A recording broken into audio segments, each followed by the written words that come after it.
A Soulink is a type of Nuzlocke where you and a friend play different versions of the same Pokemon region. All of your encounters, however, are linked. I've never done one before, mostly because I have no friends. Until today. After endlessly harassing Mr. Ryan Hardy, he finally agreed to join me for a Scarlet Violet Soulink. And here is how it went. At the start of the run, since I'm feeling pretty lazy, I just go with the default kid and the name Nuzjoe. I go downstairs and hear someone call my name for the first time, and I don't like it. Master Nuzjoe is even worse. I am offended. I'm offered a starter, and Cat, sorry, just channeling my inner Ryan there. Speaking of Ryan, he has questionable taste in Pokemon, choosing Sprigatito. This leaves the best starter for me, which is obviously Fuecoco. Sprigatito and I have a very simple Nemona battle, and then I get the wonderful opportunity to catch a pig. I dub the Squawk. After doing the dragon stuffs, I head to the next area in search of a Pokemon, and the first one I get is a Psyduck, which kinda sucks since there is an Azurill right behind him. Oh well. At the gates to Mesagosa, I am insulted once again as Nemona uses the name that I never should have picked. So I squash her and her Pommy to enter the city, where the first thing I do is head to the shop and get a phone case to show off my pride and joy, Sprigatito. Emphasis on the Coco. I zone out in school and ignore everything that's going on, except for Nemona's clandestine meeting with Geeta, the chairwoman of the Pokemon League. To make this run a bit simpler, Ryan and I have decided to focus on the Victory Road path. Basically just the gym leaders and the Elite Four, ignoring the Titans and Team Star. So Geeta is basically like the end goal, except for Nemona, who I'm sure will somehow weasel her way in there, she always does. But to make it a little bit more complicated, we're going to match our team sizes with whatever the gym leader has. And we always have to use the same linked Pokemon. Once the school actually lets me leave, I catch several more Pokemon, like Digoose, the young goose, and Tandido, the Fido. I don't want to show all of our encounters, but right before the first gym, I catch a Mareep, who's alright, but Ryan gets a freaking Eevee, which is a horrible encounter because I wanted one. Even though Sprigatito could easily burn all of these bugs, I start with Eevee and am 100% not using her as a sacrifice just to spite Ryan. I would never do that. Eevee, who now has evolved, starts with a Charge Beam that not only hits, but also gives her a special attack boost, which is immediately cancelled out by a Struggle Bug. But the next beam also gives her a boost, taking out Nimble. The Tarantula gives her 2 more boosts and does some minor damage before falling, so she's at +3 special attack. Confident that a Thunder Shock will easily be enough for this last so-called bug, she stays in, and it does not take him out. That was surprisingly weak. After taking a Fury Cutter, one last Thunder Shock knocks it out. I told you I wasn't going to sacrifice Eevee out of jealousy. For now. With that, I am the proud new owner of a couple of cupcakes. Sprigatito was a little bit upset I didn't use him last battle, so here he is for this one. With a Charcoal, Incinerate takes out Brassius' first 2 Pokemon, easy peasy. The Sudowoodo is smart and uses a Trail Blaze on the first turn, making him outspeed and hit a really strong Rock Throw. A crit there and Coco might have been a goner, but he survives the encounter and wins us the second badge. With the Fire Croc, the first 2 gyms are basically guaranteed anyway. Nemona weasels her way in between the 3rd gym leader, and I told you she was gonna do that. I lead with Mudbray, who is supposed to be nicknamed Mudbull, but I forgot to do that. There's something else I forget to do shortly, but no spoilers. Rockruff tries to avoid this galloping dirt donkey, but is just bulldozed. Pommy does manage to dodge the first hit with a dig, but then is also trampled. For El Gato, Coco comes out to take a couple of hits, and incinerates the flower in a few moves. Nemona is not that tough, but Iono, in my opinion, is one of the most difficult gym battles in Paldea. You know what isn't difficult? Subscribing to the channel for more awesome Pokemon content like this one. Be sure to like and comment on this video, and watch Ryan's version of events over on his channel too. That's the only way to get the entire story. While searching for Mr. Walkabout, and I thought I had a bad name, I'm spamming the A button to get this lady to stop talking, and end up zooming in on a Jolteon's butt. What a great way to start your day, huh? I work my butt off to find this pain in the butt so I can butt into Iono's stream. Alright, that's enough butts for now. I decide to lead with my Dirt Donkey, who gets plucked, Rock Tombs the Wattrel, and gets some leftover healing. Anticipating a Water Gun, I bring out Paw Tom, the Pawmo who I completely forgot to evolve. All of my calculations assumed that she stood up just a little bit taller, so this might not go well. At least she has an Oran Berry, for what it's worth. 2 digs, and 1 low sweep later, Potom does defeat Bellibolt, but isn't doing too great. I need to risk a crit here to slow down the Luxio, as Spark leaves me with 8 HP. That was too close. Mudbull comes back out on a bite, I was hoping for another Spark there, and now he outspeeds to Bulldoze. And here comes the scariest Pokemon, a levitating electric Mismagius. Shinxley makes his debut, sorry, I couldn't help it, on a Confuse Ray, which I saw coming. Here I have 2 options. Use Smackdown to make Mismagius susceptible to ground moves, or Salt Cure and try to stall this guy out. I think the safest move is Salt Cure, so I go with that after being hit with a Charge Beam that gives her a special attack boost. Hey, that's Eevee's move. Salt Cure doesn't do a ton, but it deals damage every turn. So naturally, I swap to Mudbull on another Charge Beam. He then gets confused, because I needed the leftovers here, but still manages to hit through it with a Strength, dealing a decent amount of damage. One more swap to a Purifying Salt Shinxley, who takes half damage from ghost moves, and the Salt Cure does its job. If I needed one more turn, I could have swapped to Sprigacoco to stall a bit longer, but I'm glad I didn't have to risk it. In preparation for the next gym, Eevee evolves into Ampharos for me, and Jolteon for Ryan. Don't get me wrong, Jolteon is cool and all, but Espeon is clearly the best evolution, hands down. Speaking of, if you haven't yet seen it, check out my Evolutions only run that I did in Sinnoh. My Eevee starts with 2 Trailblazes against the Velusa, before knocking it out with a Thunderbolt. My big complaint with Ampharos is how slow she is, but with 2 speed boosts, not even Wugtrio can stand up to her, nor can Crabominable, who was totally supposed to go down. Uh-oh. Instead, he is paralyzed and fails to attack. Looks like Eevee once again narrowly avoided being a sacrifice.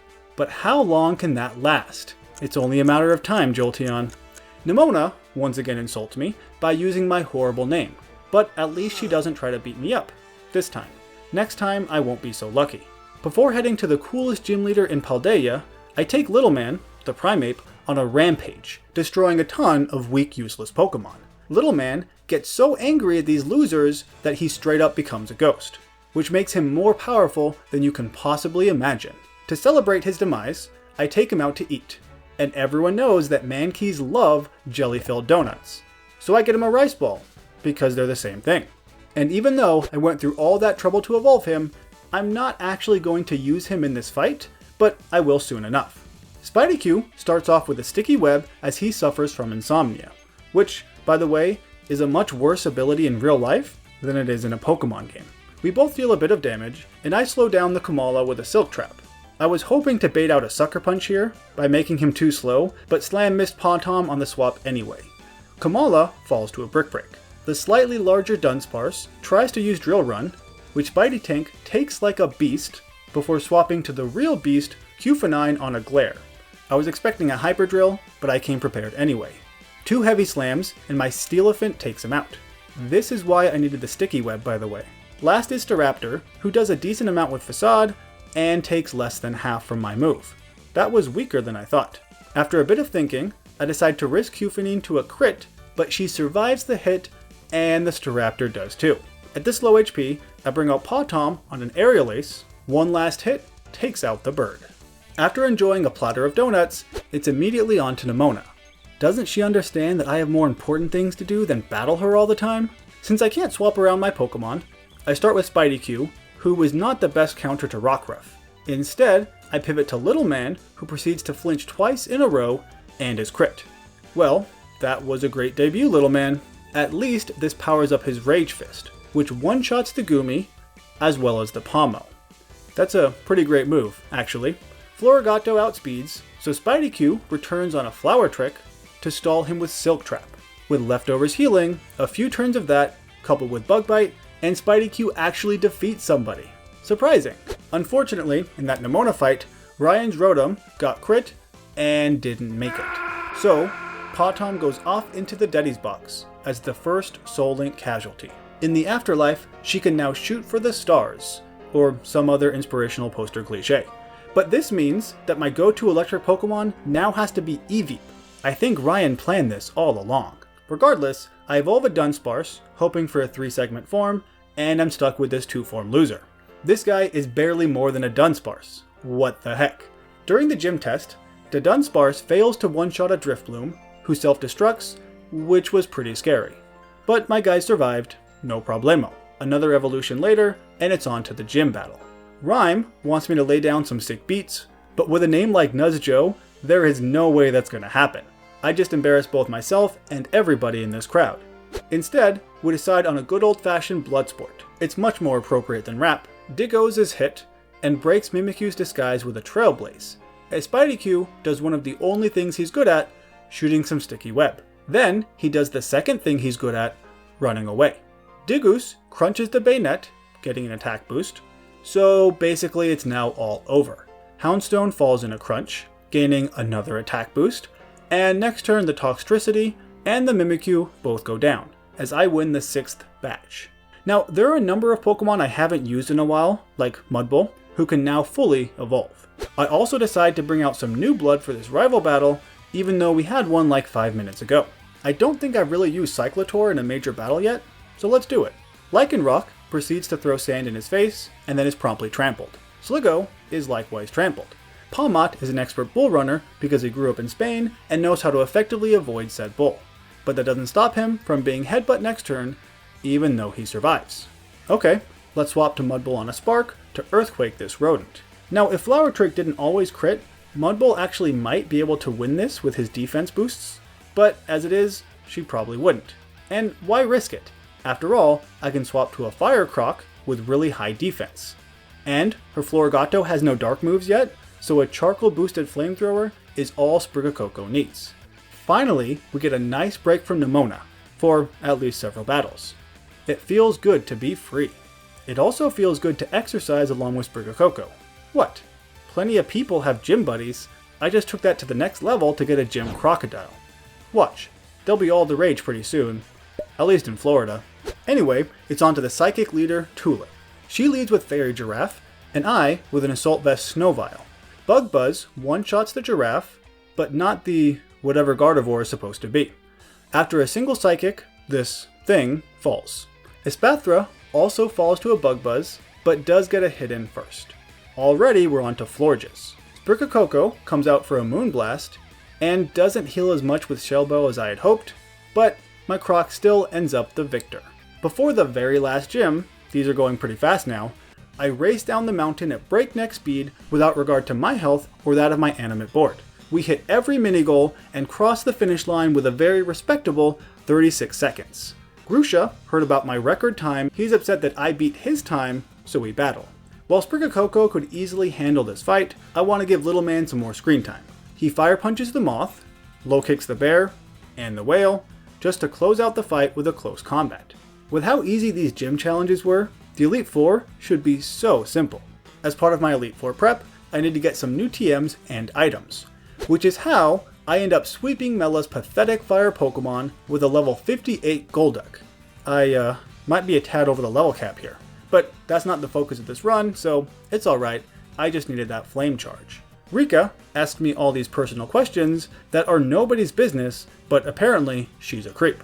For her battle, I start with Float Duck, who has a 4 times effective Grass Knot that still doesn't knock out Whiscash, but she heals with some leftovers in the meantime. Anticipating an Earthquake, an Air Balloon Cufanine comes out. I'm not sure how a single balloon can lift up such a big elephant, but this is Pokemon logic. We don't question it. All she needs to do is hit something to break Sturdy before swapping to Snowvile. She takes quite a bit from a resisted Earthquake, but uses an Ice Beam to take out the smaller, balloonless elephant. I immediately bring Float Duck back out on the Camerup's Fire Blast to use a Surf. For the first time this battle, I leave someone in, as Doug Trio signs his own death warrant using Sandstorm. The Clodsire stalls with Protect, and since he has Water Absorb, we're back to Grass Knot. Float Duck survives an Earthquake, though it was kinda close, and wins us the battle. It wasn't as smooth as I would have liked, but hopefully the next battles can make up for it. Speaking of, it's time to defeat the Toddler. I feel like she shouldn't be allowed in here, but I'm not her dad, so I guess it's none of my business. Don't want to turn to Rika now, do I? Shinxley and her fake Cufanine both start by throwing some pointy rocks, and Copraja takes 2 hits to fall, even with an Expert Belt. Body Press does remarkably little to Bronzong, but his Iron Head does a ton. Why did I stay in here? I don't plan to use Sprigatito a ton in the Elite Four, but Steel types are basically his calling card. By the way, he has a Choice Scarf in case he needs it. Bronzong gives a special attack boost with Torch Song, as does the Corviknight. Magnezone Sturdy is broken by the aforementioned Pointy Stones, and with a +3 special attack, I'm pretty sure Tinkaton doesn't stand a chance. I could certainly have won here with just Sprigatito, but again, he needs to learn how to share. I think you'll like this next fight. I ended up using a pretty funny strat here because Larry doesn't take anything too seriously. Eevee starts with the strongest Trail Blaze you ever did see, and Tropius sets up the Sun. So, just to mess with him a bit, Eevee outspeeds, in spite of Chlorophyll, to use Rain Dance, just as Tropius tries and fails to get a 1-turn Solar Beam. Power Gem isn't enough here, but the 2-turn Solar Beam does a pretty pathetic amount. Was that even worth it? Oh, and Eevee has leftovers, by the way. I feel kinda bad for that Tropius, to be honest. Staraptor is next, but Intimidate can't stop him from being zapped with a 100% accurate Thunder. Altaria can take a Thunder, and then the rain stops, but Eevee just sets it right back up. Now the Oricorio is Larry's wild card. He can't do too much, but if Eevee gets confused, he'll have to stall a bit. But it's not even a problem, because Eevee gets a crit. Way to go! Last is Flamigo, but with the rain still up, Thunder claims one last victim. You see, these are the types of battles I like, where only one Pokemon just comes in to sweep the entire team. Sorry for embarrassing you like that, Larry. My Rain Dance trick might have been cheap, but at least it wasn't get an Onix wet so he's susceptible to Thunder cheap. And speaking of sweeping, for Hassel, I plan to only use Snowvile. She has a Shucca Berry, because I thought Noivern was going to Air Slash, but I guess not. Anyway, after a Quiver Dance, the Dragon Bat falls to an Ice Beam, and so does every other dragon on his team. Well, that was stupid easy. After defeating all Elite Four members, surprisingly, neither of us have had deaths yet. So it's time to face the top champion Geeta, who isn't as strong as Nemona, so why is she still the top champion? Float Duck has a Choice Scarf to make sure she outspeeds Espathra, and the bird is waterlogged in 2 surfs. This baits out Gogoat, so I pivot to Sprigatito on what I thought was a Horn Leech. That works too. A single Flame Charge guarantees my Fire Croc will now outspeed every other Pokemon on her team, and so begins his Torch Song sweep. Gogoat is the first victim, followed closely by Avalugg, and then King Gambit too. The Velusa could have used Priority Aqua Jet to deal some damage, but chose not to. Last is Glamora, but a single Earth Power with +3 special attack knocks that thing right out of the park. And it was a crit too. Geeta doesn't really feel like a worthy champion. This fight tends to be a bit disappointing. Speaking of disappointments, let's end this run with one last battle. Nemona. I changed my team just a tad to remove the elephant in the room. Nemona leads with a Lycanroc and I with Snowvile, which seems like a bad idea, but bear with me. Her only job is to bait out an Accelerock that little man can tank. He proceeds to Drain Punch the Wererock and takes him right out. I wanted to get hit more, come on. With only a single hit, Rage Fist is at 100 power, which is not enough to defeat the Pawmot as he double shocks. Well, at least little man got hit, and heals a bit too. The Dunsparce needs a close combat, and I give the Orthworm another chance to hit me just in case. But he decides to miss an Iron Tail too. Fine, I guess Rage Fist is fine as it is. I'm pretty sure the Goodra will fall to this 150 base power Rage Fist, but having 200 would have been nicer. And the Goodra does fall. Last is Nemona's ace, Meowscarada. I have no illusions about what this cat can do to little man, so I swap to Shinxley to take the hit, or, avoid it, and bait out a Flower Trick for Sprigatito. My Croc has a Choice Scarf, so he outspeeds to win this run with a single Flamethrower. And that's it. This is the end of my very first Soulink. It can be tough trying to find teams that work for both of you in the gym battles, but overall, I think it went really well, especially since this was Ryan's very first Nuzlocke. So make sure to head over to his channel and congratulate him on doing such a great job. As always, thank you for watching, and I'll see you in the next region.